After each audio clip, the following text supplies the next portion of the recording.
హైదరాబాద్ శివార్లో చేవెళ్ల నియోజకవర్గం అభివృద్ధిలో ముందంజలో ఉందని మంత్రి తుమ్మల నాగేశ్వరరావు అన్నారు. రంగారెడ్డి జిల్లా షాబాద్లోని సర్దార్ నగర్ మార్కెట్ కమిటీ నూతన పాలకవర్గ ప్రమాణ స్వీకారంలో స్పీకర్ గడ్డం ప్రసాద్ కుమార్, ఎమ్మెల్సీ మహేందర్ రెడ్డితో కలిసి మంత్రి తుమ్మల పాల్గొన్నారు. రాబోయే రోజుల్లో మోయినాబాద్ ప్రజలకు మండల కేంద్రంలోనే మార్కెట్ ఏర్పాటు చేసి ప్రజలకు నాణ్యమైన కూరగాయలు అందిస్తామని తెలిపారు.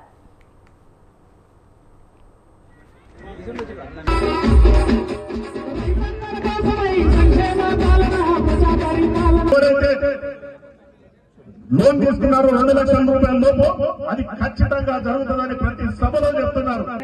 7,625 కోట్లు ఒకే రాత్రి పండ్లు కావచ్చు, పూలు కావచ్చు, కూరగాయలు కావచ్చు, మనం వెళ్ళి హైదరాబాద్ లో అమ్మకుండా హైదరాబాద్ వాడు కానీ ఇతర రాష్ట్రాలు కానీ ఇతర దేశాలు కానీ మీ దగ్గరకు వచ్చి కొనుక్కునేటటువంటి ఏర్పాట్లు చేయమని చెప్పి అడుగుతున్నారు.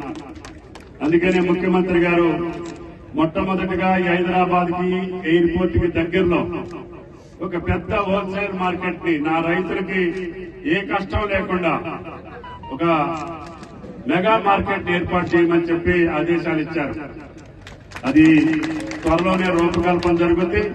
మీ అందరి సమక్షంలోనే ముఖ్యమంత్రి గారి ద్వారా శాసనసభాపతి అధ్యక్షతన ఆ మార్కెట్